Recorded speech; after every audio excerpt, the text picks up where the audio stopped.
பூமௌ நிருசிம்மஹ புவனே நிருசிம்மஹ வாயோ நிருசிம்மஹ வசனே நிருசிம்மஹ அக்னௌ நிருசிம்ஹோப்யமிருதே நிருசிம்மஹ அப்யாகாசதேசேப்யகிலே நிருசிம்மஹ காயோ நிருசிம்மஹ கனகம் நிருசிம்மஹ छाया नृसिंह सवनं नृसिंह वनं नृसिंह वनता नृसिंह यदस्ति यन्नास्ति च तन्नृसिंह नृसिंहदेवात् अपरं विजानन् नरः पशुः पादयुगप्रसूतः ततो वरं ह्यप्रसवो मृतिर्वा यतो हरिं सर्वगतं न वेद। அன்பர்களே, உத்தமமான அஹோபில க்ஷேத்திர யாத்திரை செய்து கொண்டிருக்கக்கூடிய இந்த சமயத்தில் நவ நிருசிம்மனுடைய வைபவங்களையும் அகுதே போன்று அங்கே பிரவகித்து ஓடக்கூடிய பவனாசினி என்னும் மகாநதியினுடைய பெருமைதனையும் கருடகிரி என்று விசேஷமாக விளங்கக்கூடிய இந்த மலையின் பிரபாவம் தன்னையும் இங்கு கோவில் கொண்டு எழுந்தருளி சேவை சாதிக்கக்கூடிய எம்பெருமானை ஆராதிக்கும் அருளாளர்கள் தங்களுடைய பெருமையும் நாம் அனுபவித்துக் கொண்டிருக்கிறோம். ஜுவாலா அஹோபில மாலோல குரோட காரஞ்ச என்பதாக 9 ஊரு கொண்டு நரசிங்கன் இங்கே சேவை சாதிக்கிறான். அதில் ஜுவலந்தம் என்னும் திருநாமம் பூண்டவனான அந்த ஜுவாலா நரசிம்மனை நாம் இந்த ஸ்லோகத்தின் வாயிலாக முதலில் சேவித்தோம். இந்த அஹோபில க்ஷேத்திரத்தில் அற்புதமான மலை மீது நாம் நம்முடைய வாகனங்களில் ஏறி சென்று சேவிக்கக்கூடியதான க்ஷேத்திரங்கள் பல உண்டு. அதில் நாம் முதலில் எங்கே செல்லலாம் என்றால் அஹோபில நிருசிம்மன் சன்னிதானத்திற்கு செல்லலாம். தற்பொழுது இந்த சந்நிதியில் தான் விசேஷமாக ராஜகோபுரங்கள், மண்டபங்கள், பிராகாரங்கள் அனைத்தும் புனக ஜீர்ணோத்தாரணம் செய்யப்பட்டு மீண்டும் ஜீர்ணோத்தாரணம் செய்யப்பட்டு வெகு விமரிசையாக சம்பிரோக்ஷண வைபவம் நடந்தேறியுள்ளது. அஹோபிலம் அஹோபலம் என்பதாக இந்த க்ஷேத்திரத்தில் பெருமான் சேவை சாதிக்கிறான். அஹோபிலம், பிலம் என்றால் குகை என்பது பெயர். அஹோ என்றால் ஆச்சரியம், ஆச்சரியமான குகை. ஹிருதய குகையில் வசிக்கக்கூடிய நிருசிம்மனை நாம் எப்படி உபாசிக்க வேண்டும் என்பதற்காக அஹோபில குகையில் பெருமாள் நமக்கு சேவை சாதிக்கிறார். இது அஹோபிலம். அதே சமயத்தில் அஹோபலம் என்பதாக பெயர். பலம் என்றால் ஸ்ட்ரெங்க், பவர் என்று சொல்கிறோம் அல்லவா? அஹோபிலமாகவும் அஹோபலமாகவும் இந்த க்ஷேத்திர விசேஷம் நமக்கு சேவையாகின்றது. அவ்வளவு பெருமை வாய்ந்ததான க்ஷேத்திரத்தில் நாம் இங்கே நிருசிம்மனை சேவிக்கிறோம். நிருசிம்மன் இல்லாததொரு க்ஷேத்திரம் என்பது எங்கும் கிடையாது. எங்கும் உளன் கண்ணன் என்று இந்த பாசுரத்தை அடிப்படையாக கொண்டு நம்மாழ்வார் காண்பித்தருடைய இந்த பாசுரத்தை அடிப்படையாக கொண்டுதான் நாம் நிருசிம்மனின் வைபவத்தை ஆனந்தமாக பார்த்து வருகிறோம். ஆகையால் உலகத்தில் எங்கே ஹரி என்பதாக இரண்யகசிபு கேட்டான். அதற்கு பிரகலாதன் எங்கும் இருக்கிறான். பூமௌ நிருசிம்மஹ புவனே நிருசிம்மஹ வாயௌ நிருசிம்மஹ ககனே நிருசிம்மஹ என்று பூமியிலும் இருக்கிறான், வாயுவிலும் இருக்கிறான், ஆகாசத்திலும் இருக்கிறான், ஒன்னிலும் இருக்கிறான், எண்ணிலும் இருக்கிறான், அக்னியில் இருக்கிறான். அப்படி ஒரு நிருசிம்மன் இல்லாத இடம் என்பது உலகத்தில் கிடையவே கிடையாது. விஷ்ணு என்னும் சப்தத்திற்கு பொருள் என்ன? விஷ்ணு என்றால் எங்கும் பரந்திருப்பவன் என்பதாக பொருள். நம்பிள்ளை என்னும் மகான் அற்புதமாக காலக்ஷேபம் சாதித்து கொண்டிருந்தார் திருவரங்கத்தில். எங்கும் உளன் கண்ணன் என்னும் பாசுரத்தின் பொருளை விளக்கி கொண்டிருந்தார். பூர்ணரூபியான பரமாத்மா சர்வவியாபியாக எங்கும் பரந்திருக்கிறான் என்று அவர் விவரணம் செய்து கொண்டிருந்தார். அப்பொழுது அந்த சமயத்தில் ஒரு சீடர் எழுந்திருந்து, சுவாமி, பகவான் சர்வபூரணன் சர்வகாரணன் என்பதை நானும் ஒப்புக்கொள்கிறேன். ஆனால் அந்த பூரணத்துவத்திற்கு எந்த விதமான குறைவும் வராமல் பரமாத்மாவினால் எங்கும் எப்படியும் வியாபித்திருக்க முடியுமா என்ன? அது முடியுமா, இயலுமா என்பதாக அவர் ஒரு கேள்வி கேட்டார். உடனே அதற்கு நம்பிள்ளை அழகான ஒரு பதில் அருளி செய்தார். இவனுடைய சர்வ வியாபித்வத்தை ஒப்புக்கொள்ளாது ஹிரண்யன் பட்ட பாட்டை படாதீர்கள் என்று கேட்டார். அப்பா, இதே கேள்வியைத்தான் இரண்யகசிபு கேட்டான். அவன் கதை என்ன ஆச்சுன்னு நாமெல்லாம் படிச்சிருக்கோமோ இல்லையோன்னு. பகவானுடைய பூரணத்துவத்தை ஒப்புக்கொள்ளாது அவன் எங்கும் பரந்திருப்பவன், எங்கும் வியாபித்திருப்பவன் என்பதாக அந்த பெருமையை ஒப்புக்கொள்ளாது ஹிரண்யகசிபு ஒரு கேள்வி கேட்டான் அல்லவா? அப்படி கேட்டதினாலே இரண்யகசிபு என்ன பாடுபட்டான் என்பதை நாம் எல்லோரும் அறிந்தோம் அல்லவா? ஆகையால் நிருசிம்மனுடைய விஷயத்தில் நமக்கு துளி கூட சந்தேகம் என்பது வரக்கூடாது என்று நம்பிள்ளை வெகு அழகாக அதை நிர்வாகம் செய்து காண்பித்தார். இங்கே இந்த ஜுவாலா நிருசிம்மன் சன்னதிக்கு சேவித்தோம் நாம். ஆனால் முதலில் நாம் சேவிக்கக்கூடியது கிரமத்தில் போனோம் என்றால், ஸ்லோகத்தினுடைய கிரமத்தில் நாம் இப்பொழுது பார்த்து வருகிறோம். அப்பொழுது நாம் நம்முடையதான வாகனங்களை எல்லாம் நிறுத்திவிட்டு சற்றே உயர்ந்ததான ஒரு குன்று, அதற்கு அருகிலே பவனாசினியினுடைய பெரும் பெருக்கு, கஜகுண்டம் என்பதாக அதற்கு பெயர். அங்கே யானைகள் கூட அமிழ்ந்து விடும் அளவிற்கு பிரம்மாண்டமாக பவனாசினியுடைய பெருக்கு. தற்பொழுது இந்த கோடை காலம் என்பதனாலே பவனாசினியினுடையதான வெள்ளப்பெருக்கு என்பது சற்றே அடங்கி இருக்கிறது. மற்ற சமயத்தில் மழைக்காலங்களில் பார்த்தோமேனால் இங்கே தெரியக்கூடிய இந்த பாறை வெடிப்பு என்று பார்க்கிறோம் அல்ல, பவனாசினி வெளியேறக்கூடிய வழி, அது முழுவதுமாக தண்ணீர் நிறைந்து பெருகி பெருக்கெடுத்து வெள்ளமாக பிரவகிக்கும். அதற்கு மேலே அங்கே ஒரு சிறியதான ஒரு புஷ்கரணி போன்றதான ஒரு அமைப்பு அமைகிறது. அதை தாண்டி நாம் மேலே படியேறி சொல்ல வேண்டும்.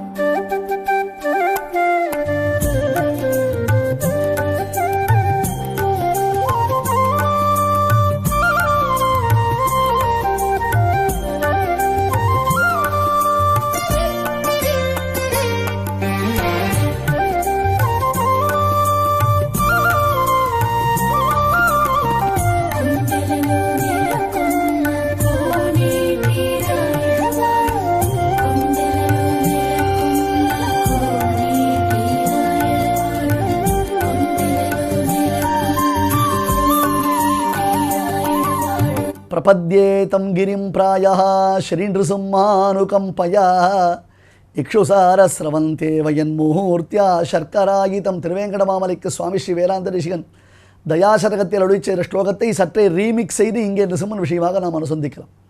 ரீமிக்ஸ்ன்றது ட்ரெண்டிங் தானே இப்போ. அதனால் இந்த ஸ்லோகம் நிருசிம்மனுக்கும் பொருந்தும், இந்த ஸ்லோகம் காஞ்சி வரதராஜனுக்கும் பொருந்தும். அதனால் எல்லா பெருமாளுக்கும் பொருந்தக்கூடிய வகையில் சுவாமி தேசிகன் அழகாக அருளிச் செய்திருக்கார்.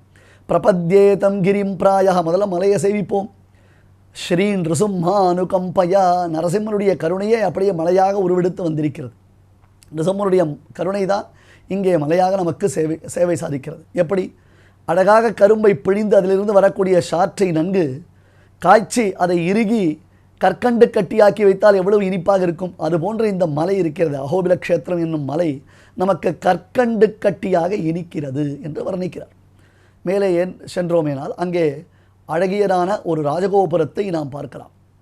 அந்த ராஜகோபுரத்திற்கு உள்ளே நுழையும் பொழுது இருபுறமும் மிக அழகான சிற்பங்கள் அங்கே நிறைந்திருக்கின்றன. குறிப்பாக பெருமாள் விசேஷமாக அந்த சப்த சால விருட்சங்கள் எனப்படக்கூடிய 7 மாமரங்களை பெருமாள் ராமபாணத்தினாலே எப்படி வீழ்த்தினார் என்னும் சிற்பத்தை நாம் அங்கே பார்க்கலாம்.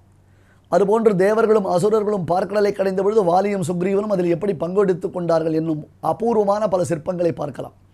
இந்த காட்டுக்கு அரசனான ஸ்ரீ நரசிம்மன் இந்த காட்டுக்கு அரசியான செஞ்சுலக்ஷ்மி தாயாரை காதலிப்பதற்காக, அவளை கைப்பிடிப்பதற்காக, நமக்கு புரியும்படி சொல்கிறேன், அவளை இம்ப்ரெஸ் செய்வதற்காக நிருசிம்மன் நிகழ்த்திய லீலைகள் அழகிய சிற்பங்களாக அங்கே வடிக்கப்பட்டிருக்கின்றன. அதற்குள்ளே சென்றோமேயானால் அங்கே ஒரு மண்டபத்திற்கு முன்புறத்தில் ஒரு அற்புதமான குகை நமக்கு சேவையாகின்றது.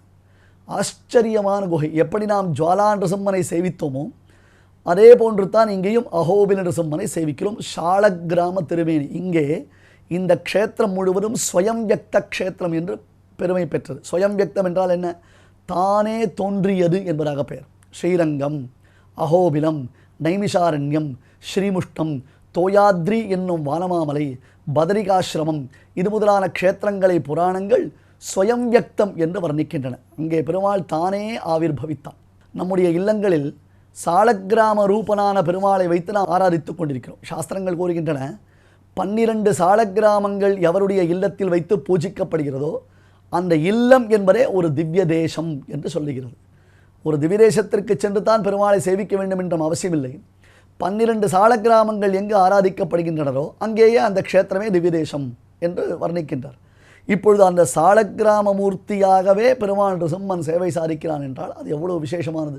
அந்த பெருமான் ஒரு சிறு மேடை மாதிரி அமைந்திருக்கக்கூடிய அமைப்பின் மீது மேலே அவர் ஜுவாலா நிருசிம்மனைப் போல அமர்ந்த திருக்கோலத்தில் சேவை சாதிக்கிறார் பெருமாள். அவருக்கு முன்புறத்தில் கைகளை கூப்பிக்கொண்டு பக்த பிரகல்லாதன் நம்மை போன்ற பக்தர்களை எல்லாம் நரசிம்மனுக்கு அறிமுகப்படுத்தி அந்த பக்த பிரகலாதனை போன்றே நாமும் நரசிம்மனை அணுகுவதற்கு நமக்கு உதவி செய்கிறார். எப்பேற்பட்ட மகாத்மா அவர்! உபமானம் அசேஷானாம் சாதூனாம் எஸ்ஸதாவது என்று விஷ்ணு புராணத்தில் இவர் எல்லோருக்கும் உபமானபூதராய் விளங்குபவர். நரசிம்ம பக்தர்களில் தலை சிறந்தவர். பிரம்மருத்ராதிகள் உட்பட எல்லோரும் நிருசிம்மனை அணுகுவதற்கு பயந்து நடுங்கி அவர்கள் உள்ளம் வெறுவி நின்ற பொழுது அங்கே நிருசிம்மனை சென்று தான் அணுகி அவனுடைய சீற்றத்தை ஆற்றுவித்தவர். அஹோபிலே காருடசைல மத்தியே கிருபாவசாத் கல்பித சந்நிதானம். எதற்காக பெருமாள் இங்கே கோவில் கொண்டிருக்கிறான் என்றால் கிருபையினாலே. நம்மை போன்ற பக்தர்கள் அவனை நாடி சென்று நாடி நாடி நரசிங்கா என்று அவனை சென்று சென்று தேடி அனுபவித்து ஆனந்திப்பதற்காக. கிருபாவசாத் கல்பித சந்நிதானம், அங்கே அவன் அமர்ந்திருக்கிறான். கிருபாவச தன்னுடைய கருணையினாலே, நம்மீது கொண்ட அத்தியந்தம் பிரேமையினாலே.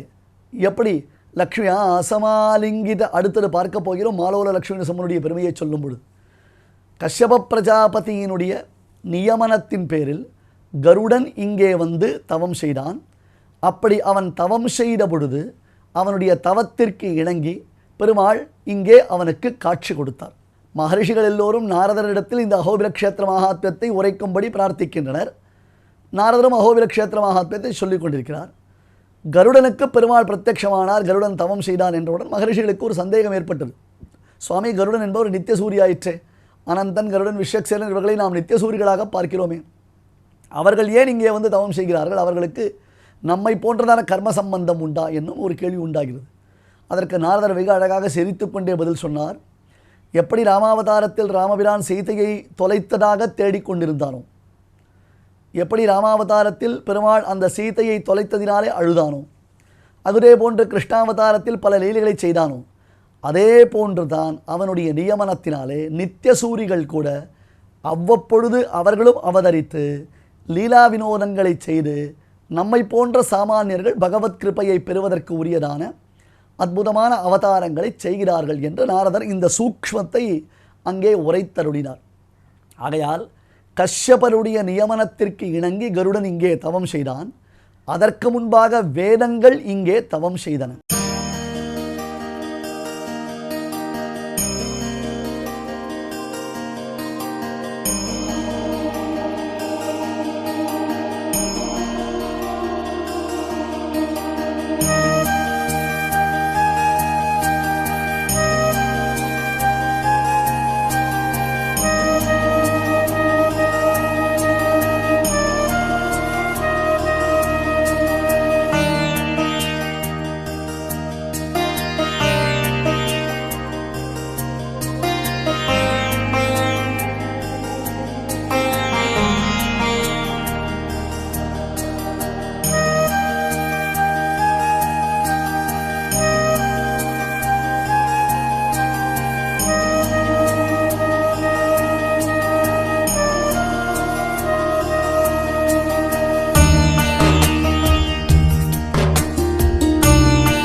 சோமகன் என்னும் அசுரன் வேதங்களை கவர்ந்து செய்துவிட்டான். பிரம்மாவுடைய டேட்டாபேஸ் தொலைஞ்சு போயிடுது. பிரம்மாவுடைய மெமரி கார்டு லாஸ் ஆகிடுது. அது வேதம்ன்றது மெமரி கார்டு, அதான் மெமரி. வேதம்னா ஞானம்னு அர்த்தம். பிரம்மாவுக்கு மெமரி போயிடுது. நமக்கெல்லாம் ஒரு மண்டையில் மெமரி போகிறது. பிரம்மாவுக்கு 4 மண்டையில் மெமரி போச்சுன்னா எப்படி இருக்கும்? 4 வேதம் தொலைஞ்சு போயிடுது. அப்போ பிரம்மா பகவானை பிரார்த்திக்கிறார். பகவான் அந்த சோமகன்றதன் அசுரனை கொன்று வேதத்தை மீட்டெடுத்து கொண்டு வருகிறார். அப்போ வேதங்கள் என்ன பண்ணித்தான், பெருமாள் எங்களை மீட்டெடுத்துட்டார், இருந்தாலும் எங்களுக்கு ஒரு பாபியினுடைய கரஸ்பரிஷம் ஏற்பட்டு விட்டது. வேதமானது வேதத்தை சொல்லக்கூடாதவன் வாயிலாக புறப்பட்டது. அந்த வேதம் சொல்லக்கூடாதவன் வாயிலில் வேதம் புகுந்தது என்றால் வேதத்திற்கு அசுத்தி என்று வேதம் நடுங்கியது. அதனால் அந்த வேதமானது இங்கே நிருசிம்மனை ஆராதித்தது. அப்போ நிருசிம்மன் தன்னுடைய திருக்கைகளினாலே இந்த வேதங்களை தடவி கொடுத்தான். பாபியினுடைய கரஸ்பரிஷம் பட்ட பாபம் நீங்க வேதங்களுக்கு நிருசிம்மனுடைய பரம பவித்திரமான கரஸ்பரிஷம் ஏற்பட்டதினாலே இந்த மலைக்கு வேதாத்ரி என்னும் பெயர் உண்டாயிற்று. அதன் பின்னர் மீண்டும் வேதஸ்வரூபன் வேதாத்மா விஹகேஸ்வரஹா என்று அப்பேற்பட்டதான வேதம் என்னும் கூட்டில் வாழும் வைணதேயன் அவனும் தவம் செய்தான். அப்பொழுது நிருசிம்மன் சொன்னான், இதுவரையிலும் வேதாத்ரி என்னும் இந்த க்ஷேத்திரம் இனி கருடாத்ரி, கருடகிரி, கருட பர்வதம் என்னும் பெயர் பெற்று விளங்கட்டும் என்று சொல்லி, அப்பா கருடா உனக்கு என்ன வரம் வேண்டும் என்று கேட்க, அடியேன் இப்பொழுது நிருசிம்மனை எந்த திருக்கோலத்தில் எப்படி சேவித்து ஆனந்தப்பட்டேனோ அது போன்றே இனி வரக்கூடிய அடியார்கள் அனைவரும் இந்த நிருசிம்மா உன்னை சேவித்து ஆனந்தப்பட வேண்டும். ஆகையால் தேவரீர் எப்பொழுதுமே நித்தியஸ்ரீ நித்தியமங்கலமாக இந்த க்ஷேத்திரத்தில் சாநித்தியம் கொண்டு விளங்க வேண்டும் என்று பிரார்த்தித்ததினாலே இந்த அகோபில நிருசிம்மன் இங்கே சேவை சாதிக்கிறான். அதனால்தான் கிருபாவசாத்து கல்பித சந்நிதானம் என்பார். கிருபையினாலேயே நாம் அனைவரும் உணர்ந்து ஆனந்திக்கும்படியாக கிருபையினாலே இங்கே சாநித்தியம் கொண்டு பரமாத்மா விளங்குகிறான் என்று இந்த பிராந்தியத்தில் உள்ளவர்கள் இந்த அகோபில நிருசிம்மனை ஓபிலுவாரு ஓபிலுவாரு என்று சொல்லுவார்கள். நாம் கூட ஆந்திர பிரதேசத்தில் பார்க்கலாம். பலரும் ஓபில ரெட்டி என்பதாக பெயர் வைத்துக் கொள்வார்கள். அகோபில சம்பந்தம், அதாவது அகோபிலம் என்பது சற்றே திரிந்து அது ஓபில என்றதான ஒரு பெயரை உண்டாகியுள்ளது. ஓபிலம் என்று சொன்னாலும் அது மாபிலம் என்றாலும் அகோபிலம் என்றாலும் இந்த நிருசிம்மனுடைய க்ஷேத்திரத்திற்கு தான் பெயர். ஆகையாலே எங்கும் நிறைந்திருக்கக்கூடிய நிருசிம்மனான ஜுவாலா நிருசிம்மனுக்கு பிறகு ஸ்லோகத்தில் நாம் அனுசந்திக்கக்கூடிய அகோபில நிருசிம்மனையும் அவன் சேவையை நமக்கு செய்து வைக்கும் பிரகலாத ஆழ்வானையும் அதற்கு முன்புறத்தில் உள்ளதான ஒரு சிறு இடத்தில் அமர்ந்து கொண்டு நிருசிம்மனை ஆராதிக்கக்கூடியதான அந்த லிங்க வடிவில் இருக்கக்கூடியதான பரமசிவனையும் நாம் இங்கே பார்க்கலாம். இங்கே நிருசிம்மனுடைய அனுகிரகம் பெற்று நிருசிம்மன் அடியார்கள் அவனை எப்படி சேவித்துக் கொண்டிருக்கிறார்கள் என்பதை உணர்ந்து நாம் அடுத்த சன்னதிக்கு இனி செல்லலாம்.